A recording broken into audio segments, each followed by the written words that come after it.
Hello and welcome to the Global Church Project. I'm Graham Hill.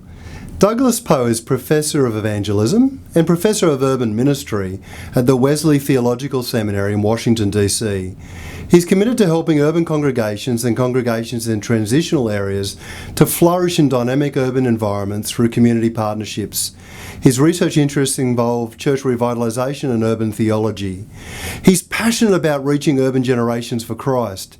He explores how African American congregations can reach new generations. He helps churches and pastors and urban ministries discover the dynamic connections between evangelism, justice, politics, culture, and theology. Douglas Powe, welcome to Being Missional.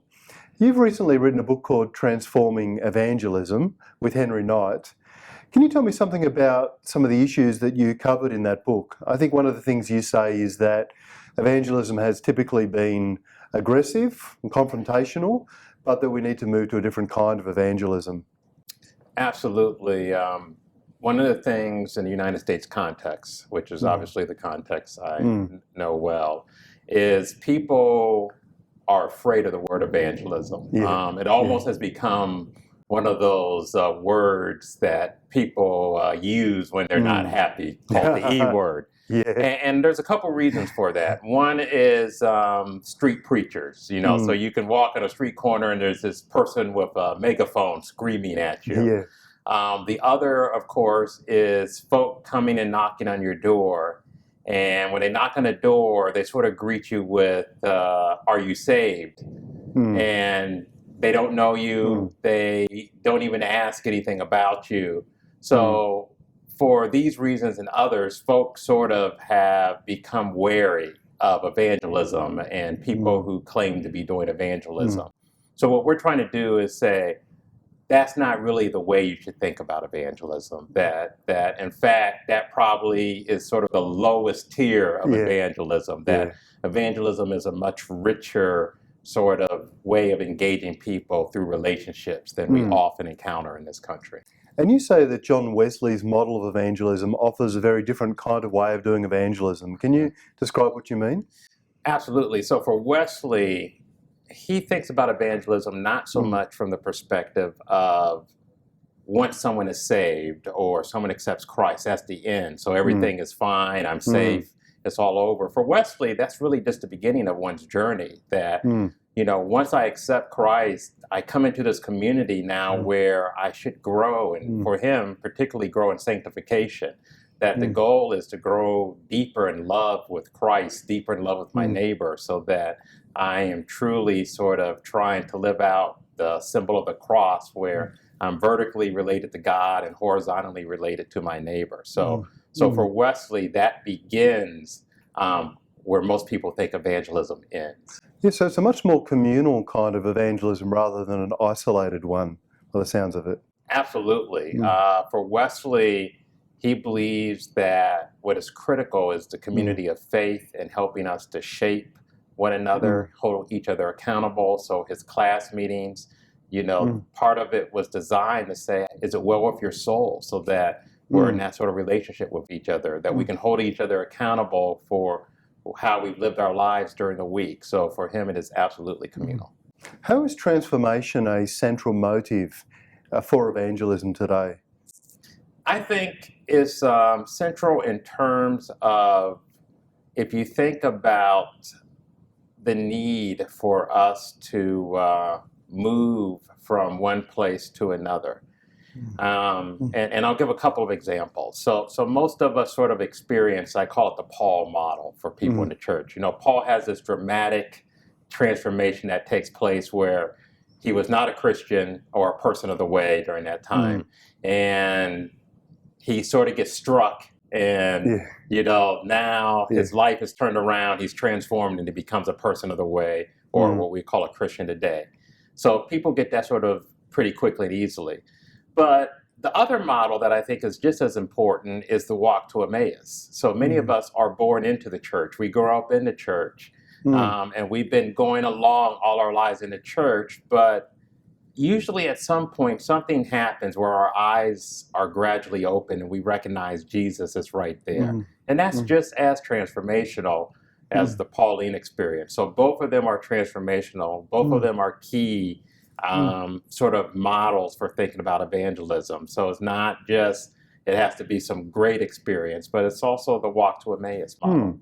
So it sounds like it's more of a process, and one that, rather than being confrontational, is more invitational. Absolutely. And about the whole person. Yes, absolutely. Definitely more invitational, more relational than sort of confrontational.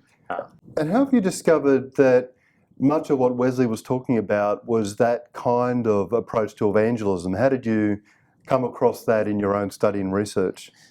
A lot of it has to do with go back up. Wesley, of course, when he started field preaching, didn't like it. I mean, he absolutely thought this was crazy and made no sense whatsoever. And George Whitefield is the one who invited him to do this. And by many accounts, George Whitefield was a better preacher than Wesley. Some believe Whitefield was one of the great preachers of all time. But Wesley was more effective in terms of actually building a movement because he was a great organizer. So in the way that Wesley was able to organize is not only did he do field preaching, but he invited people to respond to that by coming to a class meeting. So it was invitational and saying, yes, you've heard me preach, but the invitation is to take that next step and to do something else that can help deepen your relationship. So that's sort of what we were building off of, is the way Wesley was able to sort of deepen relationships with individuals. And I think you draw some really interesting connections between Wesley's thoughts, John Wesley's thoughts, Charles Wesley's hymns, biblical theology and understandings of evangelism. You draw some really quite interesting connections between those. It's fascinating. You know, the Wesleys possibly were one of the great tandems of all time. So they both get at theology. So John Wesley writes in his letters, in his books, some things sort of what we typically think of as sort of theological doctrines, treatises, in sort of a Wesleyan way. He wasn't Luther or someone of that nature, but still did theology. But Charles does the same thing in his hymns. You know, Charles writes about ecclesiology, are we yet alive? Ecclesiology, how great a flame. And how great a flame comes right out of Luke chapter 12:49. I mean, he's playing off of scripture. So they both are trying to help us to see the same thing in their own way of doing it. And for us, that's where we pull from to say, this is the heritage we have, being Methodist in our church, to help us to understand how to build that sort of relational work through the hymns, through the scriptures, and the work they've done that relates to evangelism. So it's quite a creative model of collaboration and partnership and, you know, alternative ways of presenting the gospel to people. And so do you see that as a way forward for us as we try to reach people today? Absolutely. I think one of the things that is critical in this context is how are we going to build relationships, particularly with younger adults. And younger adults are not confrontational or don't really want the confrontational experience. And they're suspicious of the church anyway. So if we're going to build relationships with them, I think Wesley provides a wonderful model for being more invitational in the way that we think about this, but still inviting them to deepening their relationship with Christ, which he saw that was critically important. Now you've written also about new wine and new wineskins, and you talk a bit about the history of the African American church, the great social impact that it's had, and you raise some concerns about its current relevance or connection with African American cultures today. Can you describe something about what is it that concerns you? What do you see in all of that dynamic? Well, let me back up a little bit. If you go back in the African American church in this context, in the 1950s and 60s, in sort of the heart of the civil rights movement, and even before then, the church was really central in the community. Many of the things that happened in terms of the marches, the sit-ins, started in the church and often ended back at the church again. So the church really was a gathering place for people. And even if you didn't belong to the church, you still saw the church as central and critical to your life. We jump forward now, And many of those congregations are no longer central to the community. So a couple of things have happened for why they're not central. With white flight, you've had individuals moving out of the cities at that point in time, and African Americans then moving, sort of following that white flight pattern. So individuals who used to live in the community where the church resided moved out to maybe a first ring of suburbs or someplace else, so they no longer were in the community. So the only time they were at the church, if they drove back in at all, was on Sunday. So now they become disconnected from that community, and the community basically sees the doors of the church closed 6 days a week and open only on Sunday. And now they have become detached from the very community that used to depend on them and where they used to thrive. The second thing that is happening today in many communities is gentrification. So you have people coming back into the city, which seems very interesting and fascinating. Displacing people again who are in those communities. So you have churches that no longer resemble the community, that again have people driving in trying to make the church work, but the church has no real connection to the community itself. So the church in many of these cases has become challenged to connect to the community and support the efforts of the community. The individuals today who really are sort of the go-to people are community activists. It used to be the pastor, but now the community activist is often the person that when something needs to be done, that's the individuals they think really have the power in the community to make it happen. The best case scenario is when it's the pastor is seen sort of to play both roles. And that does happen on occasion, but too often today that is not the case. How do you think that these African American churches can reconnect with their communities and with their neighborhoods? I think a couple of things, and this sort of really connects to the work we do here at Wesley at this location. We call our umbrella the Institute for Community Engagement, and the work we are set to do is to try and help people to connect with the community once again.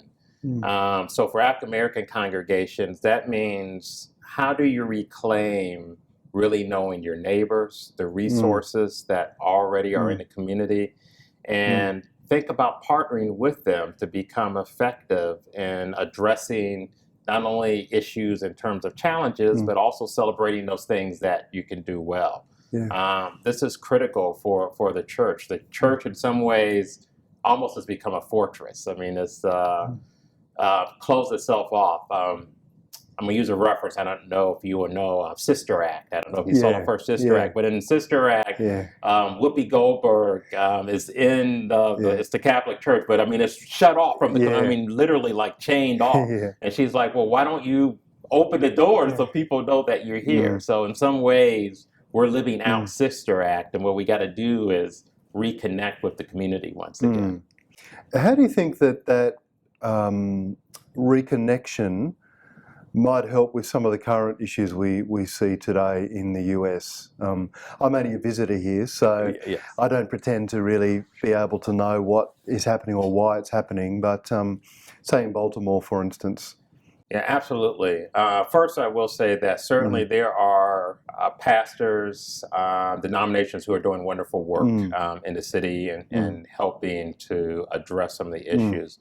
But a couple of things that I think certainly would be helpful is one, is that congregations have to start this work before these issues take place. So right now we're really in reaction mode to what is occurring. What we have to do is, before we get to reaction mode, these connections need to be made so that when something does happen, we already are invested in the community in very positive ways, and people believe that we really do have their best interests at heart. If I only show up when something happens, you're always going to be suspicious of what my motives are. You know, so what we have to do is say, no, we're here for the long haul, and our interest is in investing in what you're doing up front and not just when something happens. I think the second thing that needs to take place is we have never been good in this country at sort of racial dialogue. So that's something that faith communities need to really be in the forefront of helping to shape, so that we can address some of the underlying systemic issues that are causing some of these issues. When I think about some of the issues in my country around race relations, it seems to me that you can't really separate peace and justice. You know, if you strive for peace without justice, Right. you maintain the status quo, or if you strive for justice and don't want peace, you end up with a different problem. How do you see some of that playing out in the way the churches are relating to their communities today as they work hopefully for both peace and justice? Yeah. I think you actually stated very well. I mean, the ultimate goal for most congregations is following sort of Martin Luther King Jr. and seeking both peace and justice. And for King, what was critically important is to change sort of hearts and minds and systemic issues through nonviolent means. And for him, that meant that what we wanted to do was agitate. We wanted you to understand what the issue is that we're facing, but we're going to do so in a way that we recognize the humanity of all people involved. And I believe most congregations are still very committed to acting in that way, that what is critical is absolutely we want you to deal with the systemic issue, but doing so in a way that we recognize the humanity of everyone that is involved, so that it does have both the peace and the justice held together, not one or the other. Now, you've done some interesting studies about the relationship between African American theology and Wesleyan theology, and how both tried to deal with justice issues around race and sex and class. But in Just Us or Justice, your book, you talk about how those have been not always in great conversation with each other, and they've been focused on their own constituencies or their own audiences. Can you describe a bit about how you see some parallels and why they're not communicating, haven't been communicating well with each other in the past? Absolutely. One of the challenges is, in this context, if you go back into history, of course, the Methodist Church split over the issue of race. Then I'm United Methodist, so as you get to the United Methodist Church today, when we use the term Methodist, it's almost a pejorative term. We don't use it in terms of the entire Methodist family. We use it in terms typically of the United Methodist Church, and particularly sort of what we claim as a Wesleyan heritage. What I'm arguing is that's problematic because it sort of perpetuates the problem we have with race, where we have sort of perceived that we are the ones who own this sort of language or this term. Whereas in this country, the reality is the word Methodist is a much broader and richer term. You have AME Church, African Methodist Episcopal, CME Church, Christian Methodist Episcopal, AMEZ, you can keep going. So there's a much broader Methodist family that should be recognized in terms of what we're doing when we use the term Methodist. And for us, and some of this has started, but there needs to be a conversation of when we're using this term that we're drawing from all of that heritage, particularly in the U.S., and not simply from one stream of the heritage. The tendency has been for all the research and everything, it just draws from this one stream. And most people outside of this country don't even really know about the other streams of the heritage. So when you draw in African American theological perspectives on justice issues, and you draw in the Methodist perspectives into some kind of pan-Methodist, what kind of theology emerges for you? From my perspective, what emerges is a way for us to reshape and rethink about conversations and practices. So that as I think about it personally, I believe that if we take seriously the broader perspective, it means that individuals and congregations have to recognize why it is that we are a divided church, not only with the other Methodist families, but within the United Methodist Church itself.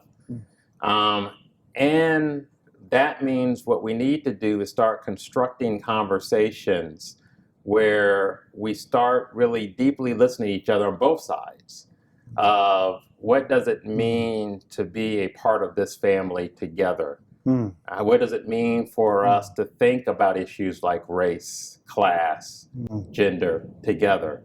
And why we approach those issues very differently in many cases. So if you take, going back to what you just talked about for Baltimore, if I am African American, there's a deep investment in this, particularly if I have family, I have friends who live in areas that are being greatly impacted. Of course, if I am white, I may not have that same investment because it doesn't really hit home to me. So for a Pan-Methodist theology, what I'm trying to get us to do is say, no, you should have the same investment because that's a part of what it means for us to be the church together. And it doesn't mean that you necessarily agree in everything, but it's broadening our understanding of sort of what it is that we should be in conversation about and how we should practice our ecclesiology. Now, you say that Americans haven't got a great history of positive conversations between various races or on the issue of race. But where do you see some signs of hope today? The reason I ask that question is because, you know, it's easy for us to think about some of the drama and crisis, but there must also be signs of hope around the place. Absolutely. I here at Wesley this spring we did a panel discussion actually on moving faith communities forward and thinking about that very question. You know, with all the struggles and everything, there are still signs of hope, and how can we continue to create signs of hope? And I think a couple of things. One is congregations being willing to come together and actually hold conversations that are very challenging. And cause great pain, I mean, on both sides. So I think the willingness of some congregations to do that is a wonderful sign of hope. Even in Baltimore, efforts are taking place right now within the United Methodist Church, and I'm sure other denominations, to collaborate so that we can assist those areas of the town that have experienced destruction. And this is white, black, Latino people coming together to make this effort happen. So that's a sign of hope. So I do see signs of hope in that we are able to come together and be mission oriented when we are facing particular challenges. My hope is we can continue that work even sort of when the challenge goes away, you know, in the next month or so. Now, you teach missional studies as well at your theological college. I want to ask you, with all the talk about the mission of the church today in the West, and with your study of African American theology and Wesleyan theology, what is your understanding of the mission of the church? What is the mission of the church, and how does it pursue that mission today? Yeah, I think of the mission of the church probably very theologically. So I perceive it as participating in God's reign. That what the church should ultimately be doing is following God's lead and participating in the work that God is doing and leading us to in the world. The challenge, I believe, is the church has not done that very well, and we have not created disciples to do that very well. What are some of the ways in which that you are developing missional leaders at your theological college today? We have a couple of programs. We have an urban ministry program, which I direct, and a missional church program, which Dr. Sam Morello directs, who you'll be speaking with a little bit later. And in that program, what we're trying to do is develop leaders who are able to go into various communities, be it urban, suburban, rural, and be leaders in such a way that they help move congregations to understanding the importance of participating in the work that God is doing, that God is already active in doing something. There are already resources, even for the poorest congregation, right there in the community. How do we partner together to see the work that God is doing and help transformation to take place. That's the work we're trying to do in training this group of individuals who come through Wesley to do exactly that. And our hope is that's going to transform the church. Douglas Powe, thank you for joining us at Being Missional. Thank you. Okay. The Global Church Project is located at www.theglobalchurchproject.com. On our website, you'll find a wide range of interviews and resources for colleges, universities, and churches. I look forward to your company next time. From me, goodbye.